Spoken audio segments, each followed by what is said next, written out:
Welcome to learning via online. চলো শুরু করে যাক। আমরা ফাদার সেলফ পড়াছিলাম। ফাদার সেলফে আমরা পার্ট 1টা অলরেডি কমপ্লিট, অর্থাৎ ইউনিট 1 এবং তার কম্প্রিহেনশন এক্সারসাইজ অলরেডি কমপ্লিট করে ফেলেছি। এবার আমরা পার্ট 2 বা ইউনিট 2 এ যাবো এবং আজকে ইউনিট 2 পড়াবো। ইউনিট 2 এর যে কম্প্রিহেনশন এক্সারসাইজ সেগুলো আলোচনা করবো, রাইট? চলো শুরু করছি। প্রথমে কি আছে? Unit 2, read the following.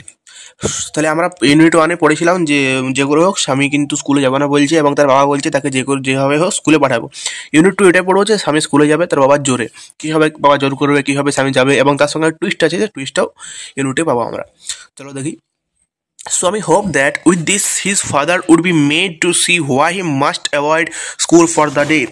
তাহলে স্বামী আশা করছিল যে এইভাবে তার বাবাকে দেখানো যাবে কেন তার আজকে স্কুলে যাওয়া উচিত নয়।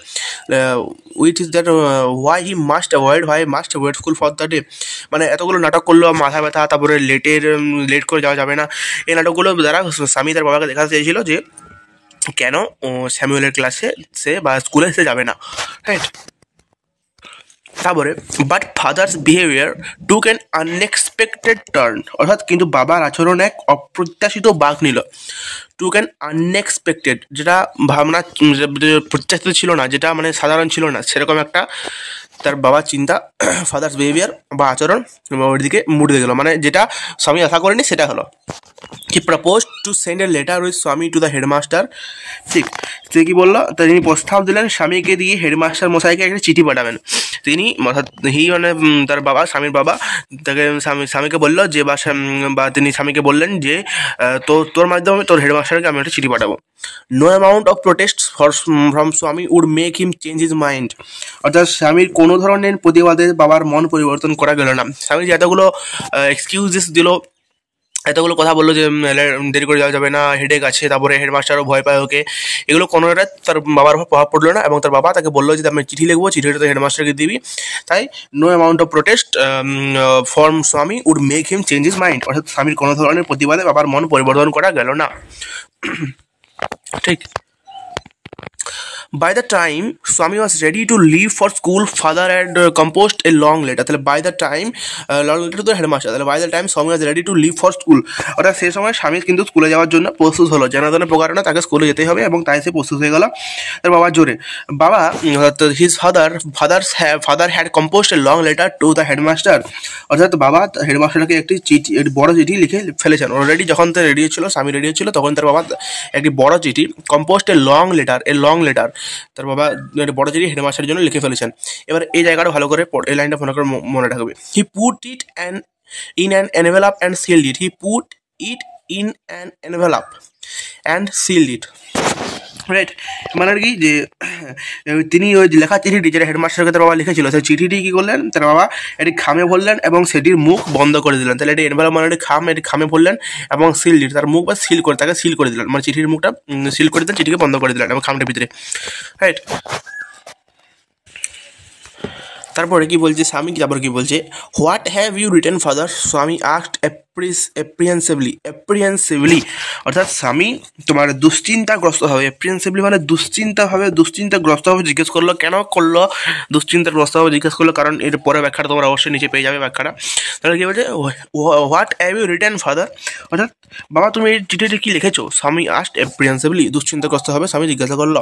Nothing for you, give it to your headmaster and go to your class, অর্থাৎ তোর জন্য তো কিছু নয়, তোকে তো মাথা ব্যথা নিতে হবে না, তোর জন্য কিছু নয়, তুই এটা নিয়ে তোর হেডমাস্টারকে দিস এবং তোর ক্লাসে চলে যাবি, right? Have you written anything about our teacher Samuel? তখন স্বামী আরও জিজ্ঞাসা করলো যে তুমি কি আমাদের শিক্ষক স্যামুয়েলের সম্পর্কে কিছু লিখেছো? তার বাবা বলছে ইয়েস, প্লেন্টি অফ থিংস, অর্থাৎ হ্যাঁ, ও সম্বন্ধে অনেক কিছু লিখেছি আমি, রাইট?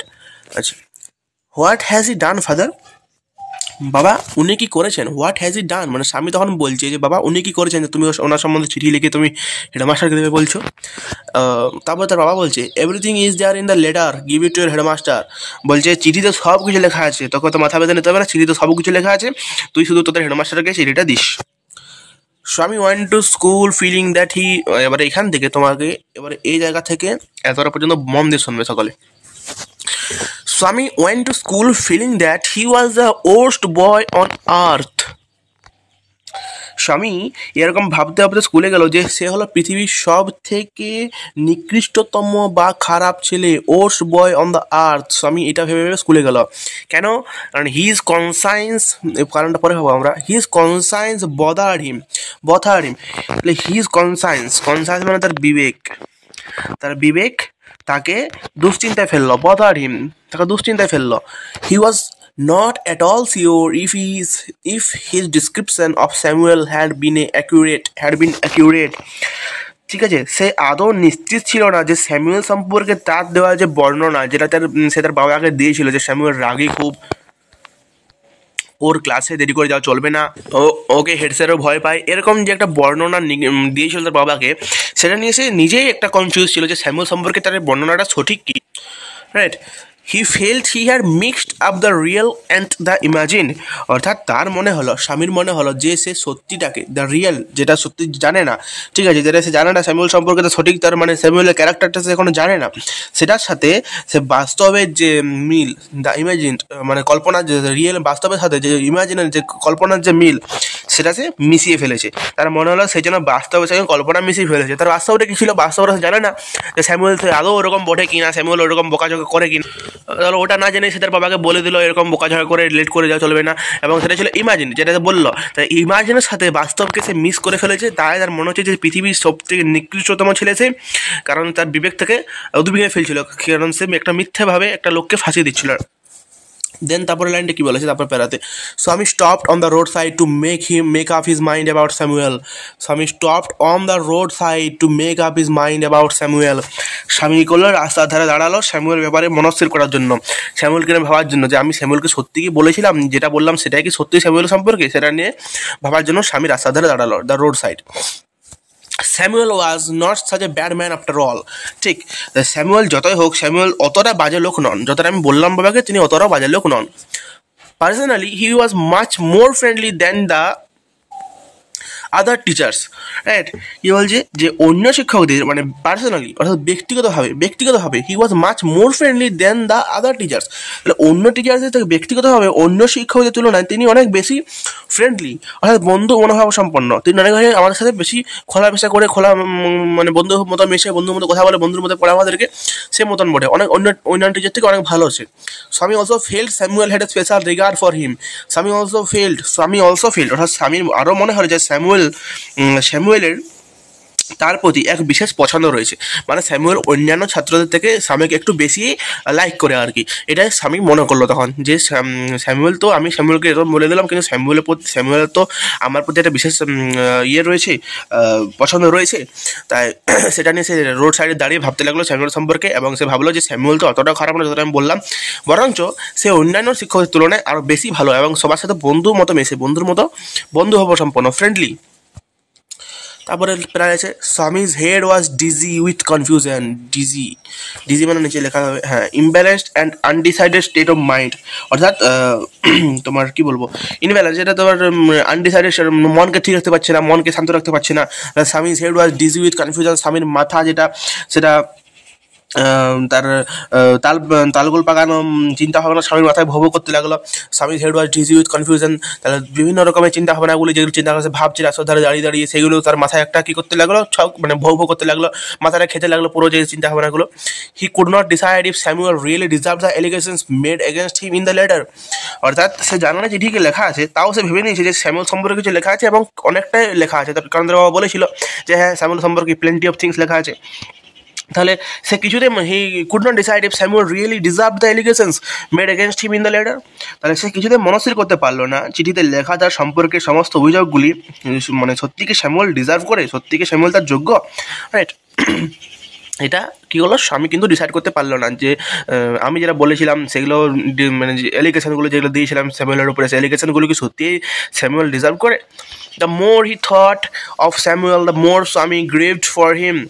অর্থাৎ এর মানে কি, যে স্যামুয়েলের কথাতে যত ভাবতে লাগলো স্বামী, ততই তার জন্য মানে কি মায়া হতে লাগলো, বা যন্ত্রণা ক্লিষ্ট বলতে পারে, গ্রিফট হতে লাগলো।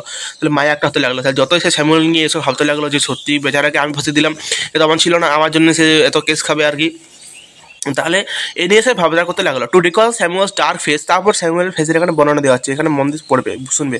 To recall Samuel's dark face, his thin moustache, unshaven cheek and yellow coat fill Swaminathan with sorrow. অর্থাৎ মানে এখানে যদি বলে স্যামুয়েলের ফেসের বর্ণনা দাও, ফেসের বর্ণনা দিলে তোমরা কী দেবে? ডার্ক ফেস ছিল, তার ডার্ক ফেস ছিল এবং থিন মস্টেস ছিল এবং আনসেভেন চিক ছিল। তোমরা কিন্তু ইয়েলো কোটটা লিখবে না, কারণ তার ফেসের বর্ণনা খুঁজে আছে, তার পুরো বডির বর্ণনা খুঁজে না। তাহলে তোমরা মানে তোমার মানে কী পড়েছিল সেটা বর্ণনা খুঁজে না, তাহলে তোমরা জাস্ট এখান থেকে লিখবে dark face, thin moustache and unshaven cheek. এরকম যখন বলবে পুরো স্যামুয়েলের যেটা স্বামী ভাবছিল, স্বামীর ভাবনা অ্যাকর্ডিং টু স্বামী ডিসক্রাইব স্যামুয়েলস ডিসক্রাইব স্যামুয়েল, তাহলে স্বামী যে ভাবেছিল সেরকম স্যামুয়েলকে বর্ণনা করো, তখন তোমরা কিন্তু এখান থেকে পুরোটা লিখবে।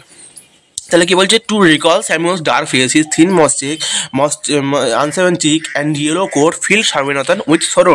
তাহলে স্যামুয়েলের কালো মুখ, dark face, his thin moustache অর্থাৎ তার সরু যেটা গোফ, মস্টেক মানে গোফ, যেটা আমরা গোফ বলি, আনসেভেন চিক অর্থাৎ তোমার যে দাড়ি না কামানো, যে আনসেভেন চিক মানে দাড়ি কামায় না, এরকম দাড়ি রেখে দিয়েছে গাল ভর্তি, তাহলে দাড়ি না কামানো গাল। And yellow coat fill Swaminathan with sorrow, এবং তার হলুদ কোটের কথা মনে করে স্বামীনাথের মন দুঃখে ভরে গেল, স্বামীনাথের মন দুঃখে ভরে গেল। তাহলে এখানে আমরা স্বামীলের একটা বর্ণনা পেলাম ছোট, যে সে কেমন ছিল এবং এটা নিয়ে স্বামী ভাবছিল, এবং কেন ভাবছিল, তার মন কেন দুঃখে ভরে গেল, কারণ সে তার জন্য মায়া ছিল যে সত্যি যে এলিগেশনগুলো তার উপরে গেছে সেগুলো সত্যি কিনা, তবে যারা আমার জন্য কেস খেয়ে যাবে, তার জন্য সেগুলো ভাবতে লাগলো, এবং এগুলো আমরা পেলাম। ইউনিট এগুলো ইম্পর্টেন্ট জায়গাগুলো ছিল যেগুলো আমি বলে গেলাম তোমাদেরকে। এবার আমরা চলে যাবো ইউনিট 2 এর এ কম্প্রেনশন এক্সারসাইজে, রাইট। প্রথমে এমসিকিউ এখানেও আছে, দেখো কি বলেছে চারেরটা। Father decided to send the headmaster কি টেলিগ্রাম, নোটিস, লেটার, রিপোর্ট। আমরা পড়েছিলাম লেটার, কি পড়েছিলাম? লেটার, একটু আগে পড়লাম লেটার। তারপরে বিয়ের থেকে বলেছে হোয়াইল গোয়িং টু স্কুল স্বামী ওয়াজ বোথার্ড বাই, দেখো বললাম না এই জায়গাগুলো মন দিয়ে মুখস্থ রাখতে হবে। হোয়াইল গোয়িং টু স্কুল স্বামী ওয়াজ বোথার্ড বাই, কি দ্বারা স্বামী মানে বোথার হচ্ছিল, কি দ্বারা স্বামীর জন্য মানে মনে হচ্ছিল যে সে পৃথিবীর সে সবচেয়ে নিকৃষ্টতম ছেলে, ঠিক সেটা কী ছিল বলো তো? কনসাইন্স ছিল না হেডেক ছিল না টুথেক ছিল না দাঁতের ব্যথা ছিল না ফেভার ছিল, সে ছিল কনসাইন্স, তার বিবেক দ্বারা সে বোথার হচ্ছিল, মানে বিবেক দ্বারা সে দুশ্চিন্তায় পড়ছিল, বোথার মানে দুশ্চিন্তায় পড়ছিল সে। সেট থেকে বলেছে the colour of Samuel's coat was, কি ছিল? ব্ল্যাক, ব্লু, হোয়াইট না ইয়েলো? ইয়েলো ছিল, চারেরটা ইয়েলো। তাহলে প্রথমের উত্তর হবে কোনটা? প্রথমের উত্তর হবে অপশন সি লেটার, তারপর উত্তর হবে অপশন এ কনসাইন্স, তারপর উত্তর হবে সি এর উত্তর হবে অপশন ডি ইয়েলো। এই তিনটি হবে ফার্স্ট, তিনটি এমসিকিউ তার উত্তর। এবারে নেক্সট কি আছে? Complete the following sentences with information from the text. Question এ কি আছে? Father's behaviour took an unexpected turn, father's behaviour took an unexpected turn. এই যে father's behaviour took an unexpected turn, এই আনএক্সপেক্টেড টার্নটা লিখলে হবে এটার সাথে, রাইট। বিয়ের থেকে বলেছে স্বামী ওয়েন্ট টু স্কুল ফিলিং, অর্থাৎ স্বামী কি মনে করে স্কুলে যাচ্ছিল? That he was the worst boy on আর্থ। তাহলে স্বামী স্কুলে গেল এরকম ভেবে যে সে হলো পৃথিবীর সবচেয়ে নিকৃষ্টতম ছেলে। আমি একবার দেখিয়ে দিচ্ছি, এটা বলে দিই। Swami stopped on the road side to, Swami রাস্তা ধারে দাঁড়ালো কেন? কারণ স্বামী রাস্তা দাঁড়ালো কারণ to make up his mind about স্যামুয়েলকে ব্যাপারে মনস্থির করার জন্য, স্যামুয়েলকে ভাবার জন্য সে রাস্তা ধারে দাঁড়ালো। তাহলে to make of his mind about Samuel, আমি দুটো তো দেখিয়ে দিচ্ছি, রাইট। তাহলে দুই দেখে উত্তরটা কোনটা হবে বলো তো? এই যে Swami went to school feeling that he was the worst boy on earth, সে পৃথিবীর সবচেয়ে খারাপ বয় বা নিকৃষ্টতম ছেলে, এটা। আর তিনের উত্তর কোনটা ছিল? স্বামী stopped on the road side to make up his mind about Samuel, এটা লিখলে চলবে। ক্লিয়ার? তাহলে এটা আমাদের হয়ে গেলো পাঁচটা। এবার ছয়টা যাবো। অ্যান্সার দ্য ফলোয়িং কোয়েশ্চেন্স, অর্থাৎ নিচের প্রশ্নগুলো উত্তর দাও। এক নম্বর এটা হয়েছে বটে হয়তো, where did father put the letter, আমরা কি পেলাম? আমরা বলেছিলাম যে father put the letter in an envelope and sealed it. তাহলে where did father put the letter, অর্থাৎ বাবা চিঠিটি কোথায় রেখেছিলেন? এরকম উত্তর লিখবে father put the letter in an envelope and sealed it. তাহলে ফাদার পুট দ্য লেটার এটা লিখবে ইন, তারপরে লিখবে অ্যান্ড, তারপর লিখবে এনভেলাপ লিখবে and sealed it. Father put the letter in an envelope and sealed it, right. এই যে এটা he put the letter in an envelope, তাহলে এইখান থেকে লিখবে উত্তরটা। ফাদার পুট দ্য লেটার এটা লিখবে, তারপরে লিখবে in an envelope and sealed it, এটা লিখলে উত্তর হয়ে যাবে, ওরকম লিখবে যেমন বললাম। ওকে, দুয়ের থেকে বলেছে what did Swami fail to decide about Samuel, what did Swami fail to decide about Samuel, অর্থাৎ যে স্যামুয়েলের ব্যাপারে কোনো সিদ্ধান্ত নিতে স্বামী ফেল বা ব্যর্থ হলো কেন, স্বামী কেন ব্যর্থ হলো, স্বামী না সরি আমি বলছি যে what did Swami fail to decide about Samuel, অর্থাৎ স্যামুয়েলের ব্যাপারে কোন সিদ্ধান্ত নিতে স্বামী ব্যর্থ হলো, স্যামুয়েলের ব্যাপারে কোন সিদ্ধান্ত নিতে, কোন সিদ্ধান্ত, what did Swami fail to decide about Samuel, স্যামুয়েলের সিদ্ধান্তে মানে ব্যাপারে কোন সিদ্ধান্ত নিতে স্বামী ব্যর্থ হলো। এটা যে স্বামী বুঝতে পারলো না যে স্যামুয়েলের বিরুদ্ধে করা অভিযোগগুলি যে অ্যালিগেশনগুলি করেছিল সেগুলোকে আদৌ সত্যি ছিল না মিথ্যে ছিল, তাহলে এর উত্তর হবে কি স্বামী fail to decide if Samuel really deserve the allegations, স্বামী এখান থেকে লিখবে স্বামী ফেল টু ডিসাইড ইফ, তারপরে এটা লেখা দরকার নেই, তারপর লিখবে স্বামী ফেল টু ডিসাইডের পরে লিখবে if Samuel really deserved the allegation, এটা লিখলে চলবে। তাহলে ওটা লিখবে যে এখানে লেখা আছে দেখো হি কুড নট ডিসাইড, তাহলে উত্তর লিখবে এভাবে স্বামী fail to decide if Samuel really deserved the allegations, allegation পর্যন্ত লিখে চলবে, তাহলে if Samuel really deserved the allegations এটা লিখলে কিন্তু 2 দাগের উত্তরটা হয়ে যাবে। ওকে, তাহলে এ বি কমপ্লিট। এবার সেটা আসছি হাউ ডিড স্যামুয়েল লুক, অর্থাৎ স্যামুয়েল দেখতে কেমন ছিল বা স্যামুয়েলকে দেখতে কেমন ছিল, রাইট। আমি যেটা বলেছিলাম যে লাস্ট লাইনটা যেটা ছিল এখানে বলা আছে স্যামুয়েল দেখতে কেমন ছিল, তাহলে এখানে তোমাদেরকে পুরোটা লিখে দিতে হবে। Samuel had a dark face, thin moustache, unshaven cheek and wore a yellow coat Samuel ছিল কালো মুখ, সরু গোফ, দাঁড়িয়ে কামানো গাল এবং পরনে হলুদ কোট ছিল তার, এটা হলুদ কোটটা লিখে দেবে, ঠিক আমি দেখিয়ে দিচ্ছি। ওকে, তাহলে তোমাদেরকে প্রশ্ন থেকে নিয়ে বানিয়ে লিখতে হবে না, এটা লিখলে চলবে যে Samuel had a dark face, Samuel had a dark face, his and thin mustache, unshaven cheek and yellow coat, ঠিক আছে, and wore a yellow coat, wore a yellow coat, কোটের পরে একটা ফুল স্টপ দিয়ে দেবে, তাহলে কিন্তু উত্তর হয়ে যাবে। Samuel had dark face, thin moustache, unshaven cheek and wore a yellow coat, অর্থাৎ স্যামুয়েলের ছিল কালো মুখ, সরু গোপ, দাড়ি কামানো গাল এবং পরনে হলুদ কোট। তাহলে এটি ছিল আমাদের ইউনিট 2 এবং তার কম্প্রেহেনসিভ এক্সারসাইজ যেগুলো আমরা আজকে আলোচনা করলাম, যদি কারো বিশেষভাবে কমেন্টে জানাবে। আর তাহলে এটা ছিল ইউনিট 2। এবারে আমরা নেক্সট পার্টে আসবো ফাদার সেলফে ইউনিট 3 নিয়ে। ততক্ষণ জন্য আজকের ক্লাস এখানে শেষ করলাম। অনেক ধন্যবাদ শেষ পর্যন্ত সাথে থাকার জন্য। Thank you so much. দেখাচ্ছি নতুন ফাদার সেলফে ইউনিট 3-তে।